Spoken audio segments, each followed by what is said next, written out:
What's up, Tailgaters? You're in the booth with Tailgate Nate today. Welcome to my channel. Got another week 4 preview and prediction video coming up for you guys today. Got 2 more of them. Sorry, these videos are a little bit later than they normally would be. Just didn't have a lot of time to record them this morning. But we got them out now, and we're going to be previewing one of the best atmospheres college football ever sees. It's the Penn State whiteout game. The Penn State Nittany Lions are going to be hosting a Big Ten West opponent in the Iowa Hawkeyes. Should be a fun one out of University Park, Pennsylvania. We're going to dive into it here in just a little bit. But for starters, thank you guys so much for the support the channel has seen as of late. Really does mean a lot to me. Continue to show your support for the channel during the season. Hit the subscribe button, ring the bell so you know when videos get uploaded. But there are more ways than that for you guys to help me support this channel. Hey, you guys are doing one of them right now by watching this video, and you guys gladly can do more by liking, commenting, sharing, and anything else you guys are willing and or able to do to help me support this channel. Again, really any way that you interact with this channel helps to support it in any sort of fashion. So I thank you guys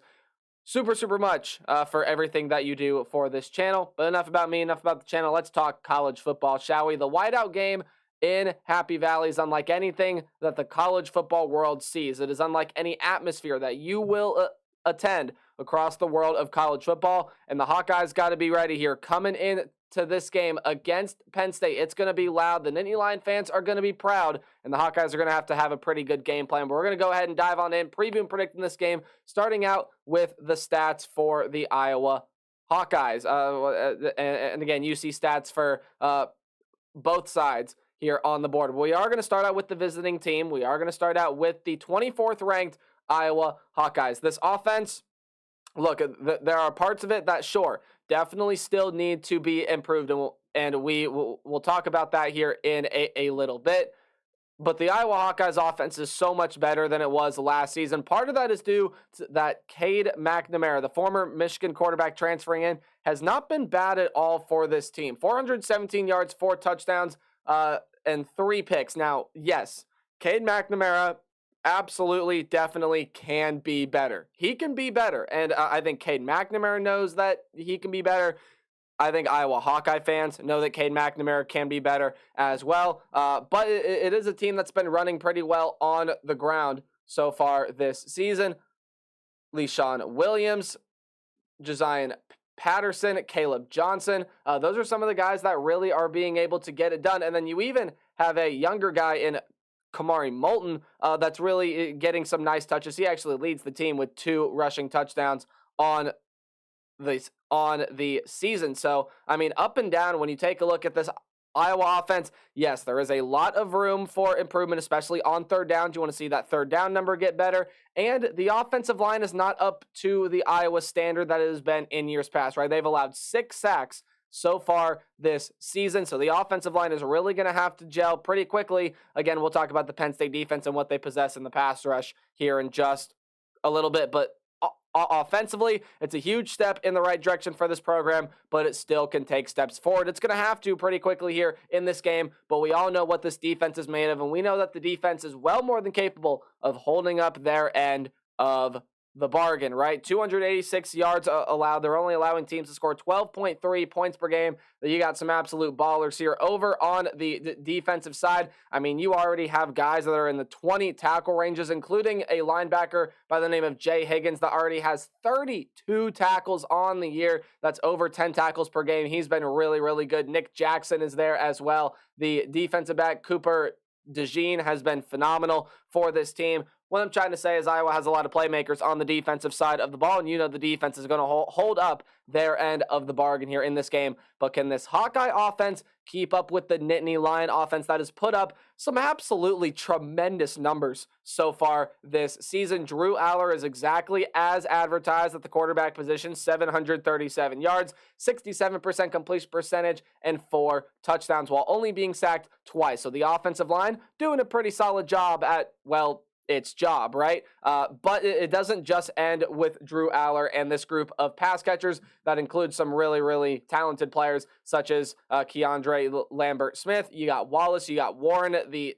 tight end there as well. Yes, there are a lot of solid pieces in the wide receiver room, but we all know what this Penn State rushing attack has in its, or I guess you know what this Penn State rushing attack is made of as well, right? Katron Allen, Nick Singleton, both of those guys have been super effective so far this season. Singleton has 5 rushing touchdowns. Allen has 2 rushing touchdowns so far throughout this season. Yes, you do want to see Penn State maybe be a little bit more dynamic throwing the ball, and Drew Aller to maybe take a couple bit more deep shots, but honestly, he hasn't really had to. He may have to here in this game, but all in all, guys, for this Penn State Nittany Lion offense, Drew Aller has been really, really good. This is a rushing attack that's been really, really good. It's a very good group of pass catchers. It's an offensive line that is doing their job. Penn State is yet to turn the football over on the season. The Nittany Lion offense looks as sharp as any offense around the country does, and so does this defense, right? This defense is doing things that the Hawkeye defense is doing, plus a lot more. They're not letting opponents score. They're not letting opponents drive down the field. Their rush defense, pass defense looks really good through the first 3 games here. Their third down percentage looks really good, but a couple of things that they're doing a little bit better than the Iowa Hawkeyes. Not saying the Hawkeyes aren't doing it, but the Nittany Lions definitely are doing it to a greater extent, is forcing turnovers. You force 7 turnovers on the season, including 5 picks. 5 different guys end up having interceptions so far throughout this season, and 10 sacks so far on the season. That's been a huge by committee effort there as well. You have a lot of guys that are generating a lot of sacks on this defense. So look, all in all, up and down this Penn State team, guys, they're ballers offensively, ballers defensively, and it's going to give the Hawkeyes a really, really good test, which leads me into my what to watch for keys to the game. Kind of just some things I think you should watch for when you're watching this game. We are going to start with the Iowa Hawkeyes. Again, we usually start out with the road team around here. So what are the 24th ranked Hawkeyes? What must you watch for over there, and what might need to happen for them to win this game? Well, the offense is going to have to bring a dynamic ability here to this game. This is the Penn State defense that is legit. It is for real. And if Cade McNamara cannot make a couple of big plays, and this rushing attack can't find their rhythm, and this offensive line can't protect the quarterback or open up the gaps for the run game, this is a really, really loaded Penn State defensive front. If the offense cannot bring a dynamic ability and be able to control this game at times, it's going to be a really rough day for the Iowa Hawkeyes, especially on the offensive end. The run game needs to control the clock. Penn State is one of the best teams at controlling the clock across the entire country, and the defense is going to need to force quick stops. If you are Iowa, control the tempo, control the pace, and control the clock, right? You need to have the time of possession battle won in order for the Hawkeyes to have a shot here to go on the road and win the game in the whiteout, and the defense is going to need to bring more pressure, period. The Hawkeye defensive pass rush has not been the greatest at getting home to the quarterback. Now, again, you have some really, really elite, really, really good tacklers on this team. You have some really good defensive backs there as well, but you got to be able to create pressure. You got to be able to force this Penn State team into their own backfield. You got to be able to force this Penn State team going backwards at some points here in this game to get them a little bit rattled and make them feel uncomfortable in their own building, which again is a lot easier said than done. So the Hawkeyes definitely have a lot of work in front of them, but if you are the Penn State Nittany Lions, guys, in my opinion, the job is pretty simple here. If you score early and maybe put 20 or maybe put 14 to 21 points up on the board here in the first quarter, set the cruise control and just play sound, smart football. This is an Iowa offense that does not bring a dynamic ability to really any game that they play. They're a very defensive, I don't want to say reliant team, but the defense does a lot to help the Hawkeyes win their game. So if Penn State can score early and it can score fast, you probably put this game out of reach pretty early here for the Iowa Hawkeyes. You got to be able to pressure the Hawkeyes from every angle, make them feel uncomfortable. The crowd is going to do a great job at helping them do that as well, and generate tackles for loss. That's a big thing for Penn State. Again, they've done a really good job at getting pressure to the quarterback, and this is a very susceptible Iowa offensive line. So you got to be able to create that pressure, and you got to be able to, again, just compound that just uncomfortability. I think I just made up a word there that Iowa's going to be feeling during this game. But which team will be more disciplined? These are two very, very disciplined teams. I would argue Penn State is the more disciplined team, and it is really, really hard to stay disciplined in an environment that the Iowa Hawkeyes are going to be walking into here Saturday night. 7:30 game on CBS. Whiteout games are usually a ton of fun, and I think it's going to be a great day if you are a Nittany Lion fan. Vegas has given the Penn State Nittany Lions 15. I think they cover that. Now, not by much. I think Iowa is going to have their good moments. I think Iowa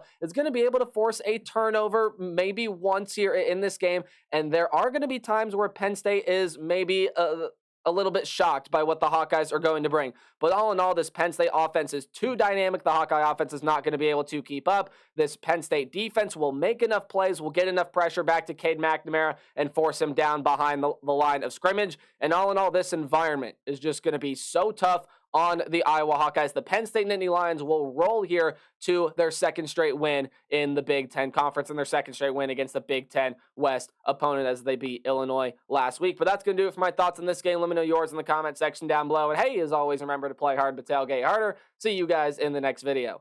Goodbye.